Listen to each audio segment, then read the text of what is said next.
आदेश मुख्यमंत्र्यांनी दिला, राजीनामा मात्र उपमुख्यमंत्र्यांकडे सोपवला। चाकणकरांनी राज्य महिला आयोग अध्यक्षपदाचा राजीनामा अखेर दिलाय।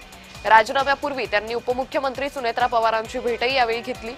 त्यामुळे मुख्यमंत्र्यांचीही काल रुपाली चाकणकरांनी भेट घेतली। यावेळी मुख्यमंत्री देवेंद्र फडणवीसांनी रुपाली चाकणकरांना राजीनामा देण्याचा आदेश दिल्याची माहिती समोर आली। त्यानंतर रुपाली चाकणकरांनी उपमुख्यमंत्री सुनेत्रा पवारांची भेट घेतली आणि यावेळी उपमुख्यमंत्री सुनेत्रा पवारांकडे आपल्या राज्य महिला आयोग अध्यक्षपदाचा राजीनामा सोपवला।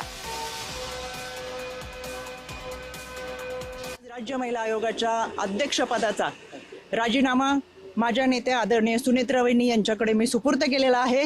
याबाबतचा जो काही निर्णय असेल तो आदरणीय वहिनी घेतील। त्यामुळे अखेर रुपाली चाकणकरांचं ज्यावेळी कॅप्टन अशोक खरात प्रकरणी रुपाली चाकणकरांचं सातत्यानं नाव पुढे येत होतं। रुपाली चाकणकरांनी अशोक खरात संदर्भातलं जे कौतुक केलं होतं ते व्हिडिओ व्हायरल झाल्यानंतर रुपाली चाकणकरांवरती टीकेची मोठी झोड उठली। याच संदर्भात रुपाली ठोंबरे पाटील, सुषमा अंधारे त्याचबरोबर अंजली दमानिया यांनी पत्रकार परिषद घेत रुपाली चाकणकरांनी आपल्या पदाचा राजीनामा दिला पाहिजे अशी मागणी केली होती।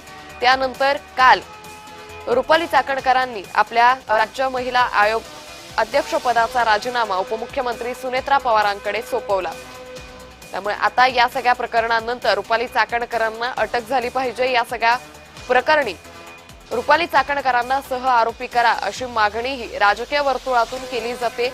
आता या सगळ्या प्रकरणानंतर रुपाली चाकणकरांसंदर्भात कशा पद्धतीने चौकशी होते, या पुढची कारवाई कशा पद्धतीने होते हेही पाहणं तितकंच महत्त्वाचं ठरणार आहे। मात्र जी मागणी सातत्यानं केली जात होती, हे सगळं प्रकरण वाढल्यानंतर की रुपाली चाकणकरांनी आपल्या पदाचा राजीनामा दिला पाहिजे, तो राजीनामा देण्यात आलाय।